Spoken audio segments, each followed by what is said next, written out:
Of Prohibition, which banned alcohol, of course, in the United States for 13 years. January 16, 1920, historically known as the last night of America's freedom to drink. We're making Prohibition-inspired cocktails with Kelton Steinmeier, a bartender from Parker Garage. Good to see you this morning.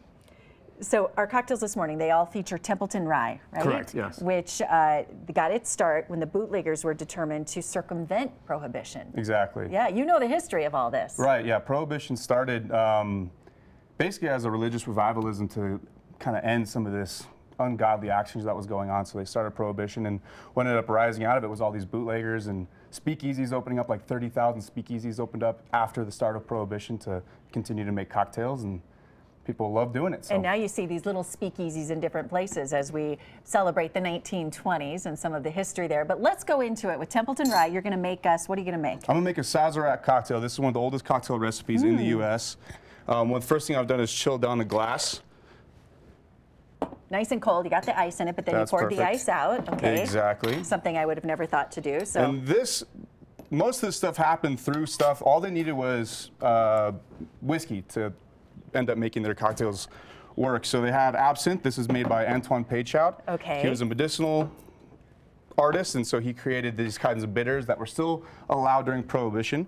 And then all we've got to add to that is sugar and a little bit of rye whiskey. So you got your little sugar cube there. Ken just showed up. I think he wants to be the taste tester here. Somebody has to take a sip for the team.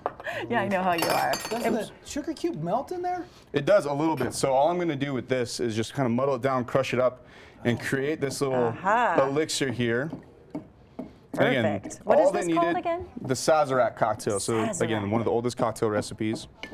And Templeton Rye is a great use for this kind of cocktail. It's got a really spicy flavor to it, which kind of balances out the sugar that's going to be in there, making it a little more well-rounded cocktail. Templeton, they were originally brought up in Prohibition as well, just to be able to make sure that they can work together as a town. It's like their biggest call to fame is that they were able to work together through Prohibition, continue bootlegging to create whiskey. And you're going to strain it in there. I can smell it. I mean, whiskey Totally you can smell it. smell. Yes, you can. There you go. And that it, or do you put anything else in No, it? so there is one additional step to this guy. Oh my, this is multi-level. This is a big cocktail. So after it's been chilled down and removed, this guy is absinthe. Another goodness. difficult liquor to get a hold of during Prohibition, but still available.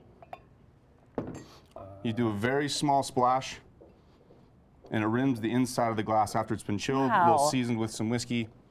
This has got to be a slow sipper then, as much work as you put into Exactly. this.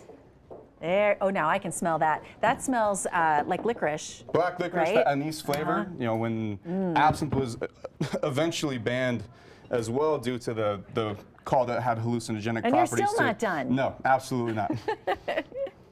Okay, a little lemon Lemon peel. zest over the top. All right. This cocktail is great because everything works together to create Oh, that lemon smells good too. balance to the cocktail. Look at what he's Nothing's doing. overpowering on the cocktail. Everything works together. So How cool is that? Okay, it's going to be a pretty cocktail for you, Ken. There you go. Should I be worried about the absinthe in there? you or done is it now? no, just no more hallucinogenic properties from wormwood. Everything is natural and wormwood? good to Is go. that Yeah. what was causing it back in the day? That's what they believe to have caused it, but Now, what should I encounter as I sip this? you're gonna smell a little bit of that lemon zest and that anise flavor right off the bat, that black licorice and that sweetness and the bitters that are gonna come through the whiskey. That is good. He Everything likes it. balances together. Yeah. Thanks for coming in. Yeah, Nice absolutely. to see you. We'll be right back.